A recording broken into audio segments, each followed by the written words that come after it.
Welcome to the second edition of Overtime, your all-access on-campus pass to the world of sports news. I'm Cassie Vench. And I'm Billy Fallon. Thanks for tuning in. On this episode, we'll take a more in-depth look at national sports, as well as what's going on in the CNU sports world.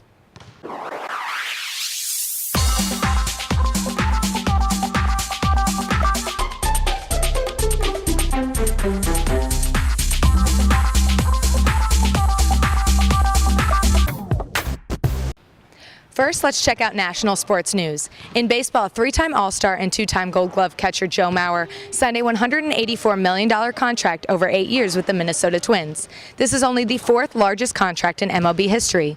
Joe Mauer is Minnesota, and Minnesota surely needs him. With a full no-trade clause in place, seems like Mauer will be there for a while.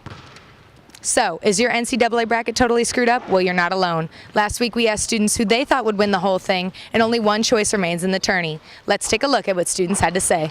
Well, it's going to be a come behind, but I'm all about the underdog, and I'm definitely pulling for my team, North Carolina State, Wolfpack, Wolfpack pride, because they're going to pull it through in the long run. I think Kentucky's going to win because they have the best players and the most athletic freshmen. Definitely think Duke is going to pull it through this year. Mike Krzyzewski's got a great record. I think he's going to pull it through again. I think Syracuse will be an interesting pick. Had an interesting year. They always play well in March, so I think they'll be a good pick to win it. I think Kansas is going to win because Barack Obama picked them, and I didn't really do any research. Duke, because they're really good at basketball and stuff. I think Kansas is going to win because they did really well previous years, and they have a good team normally, and people say they're going to win, so they're going to win. Kansas, because they have experience and they're great.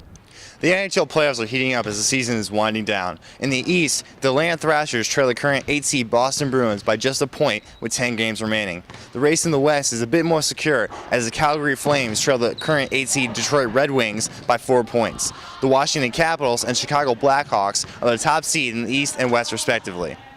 In CNU sports news, the 5th-ranked softball team swept a doubleheader over Lynchburg on Sunday, 8-5 and 9-4. Junior Jesse Atkinson hit a 3-run home run in Game 1, while senior Megan Morris hit a bases-clearing double in Game 2. Senior Kristen Rowe and freshman Elizabeth Holte were the winning pitchers. The women's tennis team improved to 10-0 on Saturday after dispatching USA South opponent Greensboro 8-1. The team swept all 3 doubles matches. Freshman Morgan Huff was in the number 1 singles position and almost pulled off a straight sets win, winning 7-6, 7-4, 5-7, 6-1. Tennis returns to the CNU courts on March 27th against Peace College. Tiger Woods is set to return to golf next month for the Masters tournament at Augusta. Field reporters Chris Brooks and Paul Makowski sat down to discuss what this will mean to the game of golf as we know it. How you doing today? I'm Chris Brooks. And I'm Paul Makowski. And today we're going to be talking about Tiger Woods and his return to professional golf. I really feel like Tiger Woods has a chance to show the world that he has been humbled, and that, by that humbling, he can come back and show that he's a gracious person. He appreciates life. He appreciates the ability to go out and play golf with the fellas, go out and interact with the fans, but on his terms. Tiger has 14. Tiger slept with 14 women. That's one woman for every major championship that he's won. That's going to add up. It's going to completely ruin his reputation, his entire everything he had as an athlete, the image, the persona, the aura that he had of goodness, of hardworking attitudes, of just an overall winning attitude that he always had. It's gone now. If he comes out stroking birdies the entire time, hitting his putts, looking poised and focused, and not allowing the media and everyone else's attention to get him rattled, I feel like people in society won't even look at the things he's done in the past. Their current image will be swayed by the performance that he has at the Masters.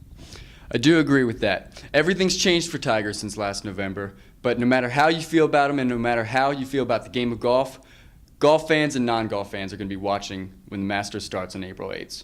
So everybody tune in, see what happens with Tiger. Life is going to change for golf and for Tiger Woods. Back to you, Billy. Thanks, guys. I guess we'll just have to tune in on April 8th to see just what happens. The CNU women's lacrosse team is undefeated in the USA South Conference, and I met up with star players Megan Harkey and Caitlin Quigley after their most recent game to discuss their dynamic as teammates. So, girls, I understand that you're two are best friends, right? Mm-hmm. Yes. All right, cool. How'd you guys meet?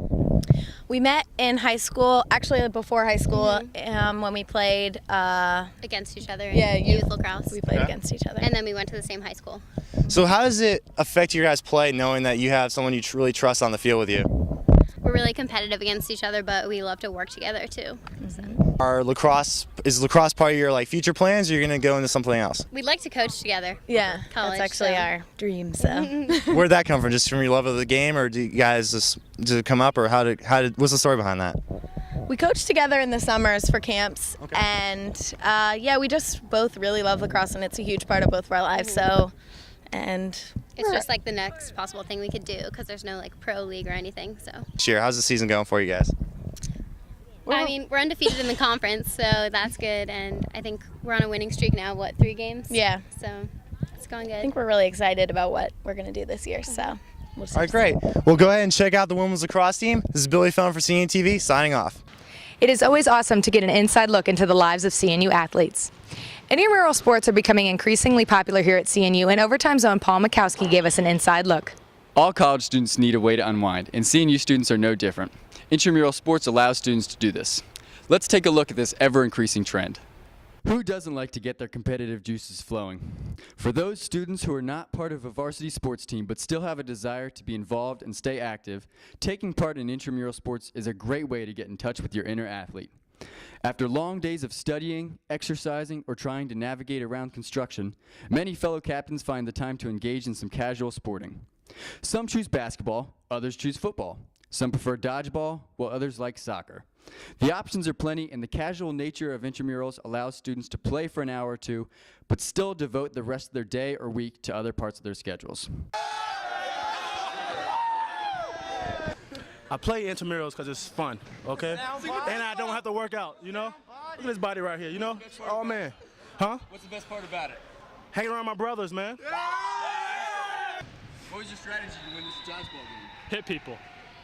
How do you do that? You throw the ball. And I just got hit. What are you guys going to do about the result of this game, the loss? We're going to regroup. We're going to watch some film. Yeah, because you guys filmed it. Make a playbook. Sounds good to me. Maybe. Yeah.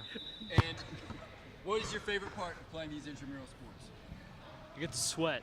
Yeah, sweaty hugs. It's pretty much the only way. Intramurals can get us just as excited as varsity sports. But there are students who go out there and treat these games as though they were competing for a championship.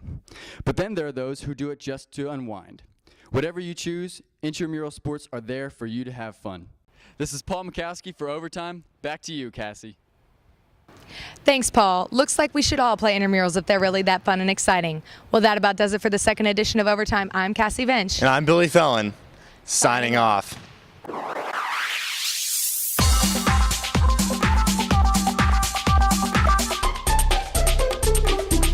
Thank you.